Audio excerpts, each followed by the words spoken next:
HMDA మాజీ planning director Shiva Balakrishna ఇంట్లో అవినీతి నిరోధక శాఖ అధికారుల సోదాలు ముగిశాయని ఏసీబీ జాయింట్ డైరెక్టర్ సుధీంద్ర వెల్లడించారు. శివబాలకృష్ణకు ఆదాయానికి మించిన ఆస్తులు ఉన్నట్లు గుర్తించినట్లు చెప్పారు. సమీప బంధువులు, ఆయన స్నేహితులు సహా ఉద్యోగుల ఇళ్లలో మొత్తం 17 ప్రదేశాల్లో ఏసీబీ అధికారులు సోదాలు నిర్వహించారు. ఆయన ఇంట్లో 84,60,000 రూపాయల నగదు, 2 కిలోల బంగారం, 5.5 కిలోల వెండి, 32 లక్షల విలువ చేసే వాచ్లు, 3 విల్లాలు, 3 ఫ్లాట్లు, 90 ఎకరాల భూమిని గుర్తించామని తెలిపారు. భూమి ఆయన పేరుతో పాటు బినామీల పేరుపై ఉన్నట్లు గుర్తించామన్నారు. మార్కెట్ వాల్యూ ప్రకారం భూముల విలువ సుమారు 60 కోట్లు ఉంటుంది. మొత్తం ఆస్తుల మార్కెట్ విలువ 75 కోట్లు ఉంటుందన్నారు. ఈ సోదాలు ఇంకో 4 చోట్ల కొనసాగుతున్నాయి. శివబాలకృష్ణపై కేసు నమోదు చేసి రేపు న్యాయస్థానం ముందు హాజరుపరుస్తామన్నారు. తదుపరి కస్టడీకి తీసుకుంటాం. కొన్ని విషయాలు ఆయన చెప్పలేదు, మా విచారణకు సహకరించలేదు. కస్టడీకి తీసుకుంటే మరిన్ని విషయాలు తెలిసే అవకాశం ఉందని పేర్కొన్నారు.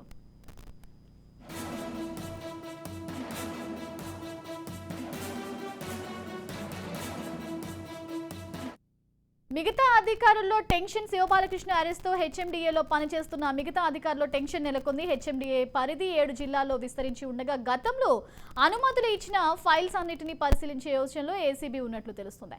హైదరాబాద్ శివారు ప్రాంతాల్లో హైరేంజ్ అపార్ట్మెంట్స్ కు అనుమతుల్లో వారు భారీగా లంచాలు పొందినట్లుగా ఏసీబీ అధికారులు అనుమానిస్తున్నారు. ఎన్నికల కోడ్ 2 రోజుల ముందు భారీ ఎత్తున ల్యాండ్ కన్వర్జేషన్ జరిగిందని తెలుస్తోంది. ఉప్పల్ శివబాలకృష్ణ సోదరి ఇంట్లో కూడా ఏసీబీ అధికారులు సోదాలు నిర్వహించారు. శివబాలకృష్ణ సోదరి, 2 కొడుకులు హెచ్ఎండిఏలో శివబాలకృష్ణ దగ్గరే పనిచేశారు. శివబాలకృష్ణ సోదరి కొడుకులు 2 శివబాలకృష్ణ బినామీలుగా ఉన్నట్లు గుర్తించారు. హైరైజ్ బిల్డింగ్ జోన్ పరిధిలోకి భూములు మార్పు జరిగిందని భావిస్తున్నారు. ఉస్మాన్ సాగర్ పరిధిలో సైతం భారీగా భూ మార్పిడి జరిగిందని సమాచారం. ఆ 2 రోజుల్లో 200 కోట్ల భూములు చేతులు మారినట్లు ఏసీబీ గుర్తించింది.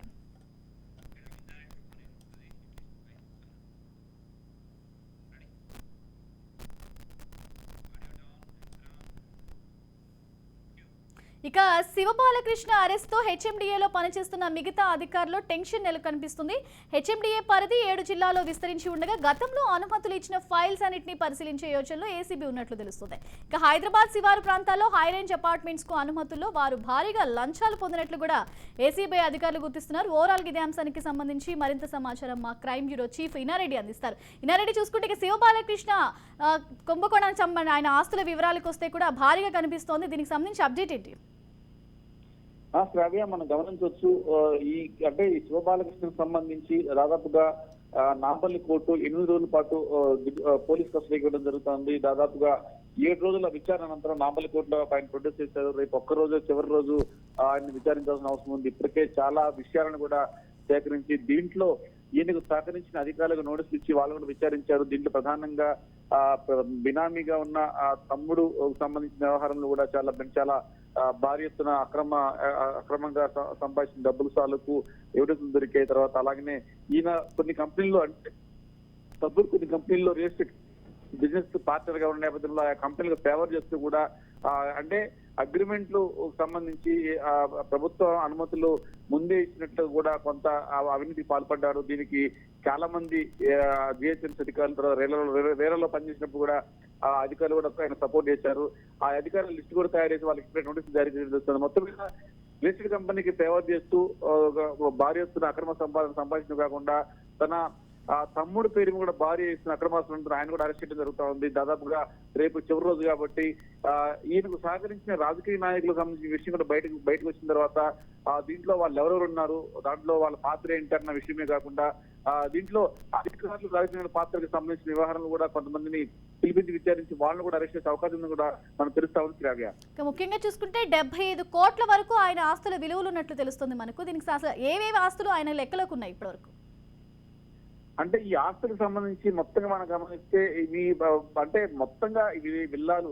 సపోజ్ ఎక్కడైనా సరే ఒక విల్లాను 111 జీవోలో భారీ ఎత్తున విల్లాకు అనుమతి ఇస్తున్న నేపథ్యంలో ఆయన డైరెక్ట్ గా విల్లానే లంచంగా తీసుకున్న పరిస్థితి కూడా ఉంది. దానికి సంబంధించిన ల్యాండ్ కూడా ఆయన ఖచ్చితంగా కొంత పర్సంటేజ్ మేర ఇవ్వాల్సి ఉంటుంది. దాంట్లో లాభంలో కూడా కొంత పర్సంటేజ్ కూడా ఇవ్వాలని చెప్పని కొత్త రూల్స్ పెట్టి, అంటే అనుమతులు ఇవ్వకూడని, అనుమతులు ఇవ్వలేని రియల్ ఎస్టేట్ కంపెనీలకైనా అనుమతులు ఇచ్చాడు. తర్వాత గవర్నమెంట్ సంబంధించిన వ్యవహారంలో దీనికి ప్రభుత్వ అధికారులతో పాటు రాజకీయ నాయకులు కూడా సపోర్ట్ చేశారు కాబట్టి ఆయా రాజకీయ నాయకులు తర్వాత ప్రభుత్వ అధికారులకు సంబంధించిన ఆ విషయంలో కూడా చాలా భారీ ఎత్తున లంచాలు తీసుకుని తెలుస్తాను. మొత్తంగా చూస్తే ఇది 500-600 కోట్లకు పైబడి ఉంటుంది. మార్కెట్ వాల్యూ 90 కోట్లు ఉన్నప్పుడు కూడా మార్కెట్ వాల్యూ ప్రకారం చూస్తే 500 కోట్లకు పైబడి ఉంటుంది. తర్వాత ఆ తమ్ముడు పేరు మీద ఆస్తులు కూడా చాలా భారీగా ఉన్నాయని చెప్పని కూడా ఏసీపీ వాళ్ళు గుర్తించారు. శ్రావ్య, ఇనారెడ్డి చూసుకుంటే మనం 4 చోట్ల ఇంకా సోదాలు కొనసాగుతున్నట్లు తెలుస్తుంది. ఇక శివబాలకృష్ణ విషయానికి వస్తే ఆయన ప్రస్తుతానికి ఏసీబీ అధికారులకు సహకరించట్లేదు, ఎటువంటి వివరాలు కూడా చెప్పట్లేదు, ఇంకా వివరాలు తెలియాల్సి ఉందంటున్నారు. ఇంకేమైనా బయటకు వచ్చే ఛాన్సెస్ కనిపిస్తున్నాయా? ఖచ్చితంగా శ్రేయగా ఈయన మళ్ళీ కూడా ఆ కోర్టు అంటే 8 రోజుల పాటు ఆయన విచారిస్తున్న క్రమంలో అంటే ఉన్న డాక్యుమెంటేషన్ ఎవిడెన్స్, తర్వాత ఆయన కాల్ డేటా, తర్వాత వాట్సాప్ మెసేజ్లు, తర్వాత ఉన్న ఆస్తుల తాలూకు క్యాష్, ఇవన్నిటి మీద కూడా విచారణ జరుగుతున్నప్పుడు కొంతవరకే సమాధానం చెప్పాడు. మిగతా వాడికి సమాధానం లేదు. అంతా కూడా డాక్యుమెంట్ ఎవిడెన్స్ ఉంది. తర్వాత సంబంధించిన పక్క ఎవిడెన్స్ సేకరించినప్పటికి కూడా ఆయన సమాధానం సరిగ్గా చెప్పబోయినప్పుడు కూడా చాలా వరకు ఇన్ఫర్మేషన్ సేకరించగలిగారు. అయితే దీంట్లో మరి కూడా ఆయన్ను అన్న నేపథ్యం కూడా ఏసీపీ అడిగింది కూడా సిద్ధమవుతుంది తెలుస్తా ఉంది. ఆయన సహకరించలేదన్న కొన్ని విషయాల్లో ఆయన అంటే కొంతమంది రాజకీయ నాయకులు ఎవరైతే ఉన్నారో, తర్వాత ప్రభుత్వ అధికారులు ఎవరైతే ఉన్నారో వాళ్ళు ఎవరెవరు సహకరించారో దాని మీద, తర్వాత ఆయన ఫోన్ కాల్ డేటాలో రెగ్యులర్ గా కంటిన్యూస్ గా సహకరించిన వ్యక్తులకు సంబంధించిన వివరాలను అడుగుతున్నప్పుడు ఆయన సరిగా సమాధానం చెప్పలేదని చెప్తున్న నేపథ్యంలో ఆయన మళ్ళీ కూడా విచారించేందుకు తిరుమతి కోరతామని చెప్పని కూడా ఏసీపీ అధికారులు చెప్తున్నట్టు మనకు తెలుస్తా ఉంది. శ్రావ్య, మనం చూసుకుంటే శివబాలకృష్ణ అరెస్ట్ అనుకున్నప్పటి నుంచి హెచ్ఎండిఏలో పనిచేస్తున్న వాళ్ళందరిలో కూడా టెన్షన్ వాతావరణం అయితే కనిపిస్తుంది. ఇక శివబాలకృష్ణతో పాటు ఇంకెవరెవరిని అరెస్ట్ చేసే ఛాన్సెస్ కనిపిస్తున్నాయి? ఖచ్చితంగా దీంట్లో దాదాపుగా 6 నుంచి 8 మంది వరకు కూడా అధికారులు ఉన్నారు, ఈయనకి సహకరించారు అని చెప్పి హెచ్ఎండిలో పనిచేసినప్పుడు కావచ్చు, తర్వాత రేలలో పనిచేసినప్పుడు కావచ్చు, వీళ్ళందరూ కూడా ఈయన అవినీతి చేస్తున్న క్రమంలో లంచాలు తీసుకుని ఆయన చేస్తున్న అవినీతి అక్రమాలకు సపోర్ట్ గా వాళ్ళు కూడా సహకరించారు. ఆయన అంటే అన్న విషయం మీద చాలా స్పష్టమైన ఆధారాలు సేకరించి వాళ్ళకి నోటీసులు కూడా జారీ చేశారు. ఆ నోటీసులు జారీ చేసిన వాళ్ళలో కూడా చాలా మందికి సంబంధించిన వ్యవహారంలో వాళ్ళ మీద కూడా ఏసీబీ అధికారులు దాడి చేసే అవకాశం కనిపిస్తోంది. వాళ్ళకి సంబంధించిన ఇన్ఫర్మేషన్ సేకరించి వాళ్ళకి నోటీసు కూడా ఇచ్చారు. సో ఆ అధికారుల పైన కూడా విచారించి వాళ్ళు అంటే ఈయన సపోర్ట్ తోటి ఈయన ఇచ్చిన అక్రమ లేఅవుట్లకు అనుమతులకు సంబంధించిన వ్యవహారంలో వాళ్ళు ఏ రకంగా సహకరించారు, ఎంత మేరకు వాళ్ళు కూడా దీంట్లో లంచాలు తీసుకునే వ్యవహారంలో భాగస్వాములు ఉన్న దాని మీద వాళ్ళ బ్యాంక్ అకౌంట్లు వాళ్ళకి సంబంధించిన అక్రమాస్తుల వ్యవహారం మీద కూడా నిఘా పెట్టి తెలుస్తోంది. మరికొద్ది రోజుల్లో ఆ అధికారుల మీద దాదాపుగా 6 అధికారులు ఉన్నారు, వాళ్ళకి సంబంధించిన వ్యక్తికి నోటీసులు జారీ చేశామని చెప్పని కూడా ఏసీబీ అధికారులు చెప్తారు. రేపు చివరి రోజు కాబట్టి ఓవరాల్ గా శివబాలకృష్ణకు సంబంధించిన అక్రమాస్తుల వ్యవహారంలో ఎంతవరకు దొరికింది, ఎవరెవరు సహకరించారు, దాంట్లో ప్రభుత్వ అధికారులు ఎంతమంది ఉన్నారు, రాజకీయ నాయకులు ఎంతమంది ఉన్నారు, దాని మీద పూర్తి వివరాలు ఏసీబీ అధికారులు మీడియాకి ఇచ్చే అవకాశం కనిపిస్తా ఉంది. శ్రావ్య, మనం చూసుకుంటే 250 కోట్ల వరకు కూడా భూములు చేతులు మారినట్టు తెలుస్తుంది. ఇక్కడ ముఖ్యంగా చూసుకుంటే మనకు ఏదైతే హెరైస్ బిల్డింగ్ జోన్ పరిధిలోకి వస్తుందో దీనికి సంబంధించి కూడా చాలా భూ వివాదం జరుగుతుంది. దీనికి సంబంధించి అప్డేట్ ఏంటి? ఓవరాల్ గా చూస్తే ఎక్కడ అక్రమ లేఅవుట్లు ఉన్నా, ఎక్కడ అక్రమ కట్టాలున్నా కూడా శివబాలకృష్ణకు సంబంధించి ఆయన ఇన్వాల్వ్మెంట్ లేనిది కూడా అక్రమ కట్టడం జరగలేదు. ఆయన ఉన్న హయాంలో ఆయన పనిచేసిన వాళ్ళు జిహెచ్ఎంసీలు కావచ్చు, రేరాలు కావచ్చు, అన్ని అక్రమ కట్టడాలు, అక్రమ లేఅవుట్లకు అనుమతులు ఇచ్చారని చెప్తున్న వ్యవహారంలో ఆయా అక్రమ కట్టడాల మీద కూడా నిఘా పెట్టడం జరిగింది. ఎక్కడెక్కడ జియో ఉన్నప్పుడు కూడా ఆయన అక్రమ లేఅవుట్లకు అనుమతులు ఇచ్చాడు.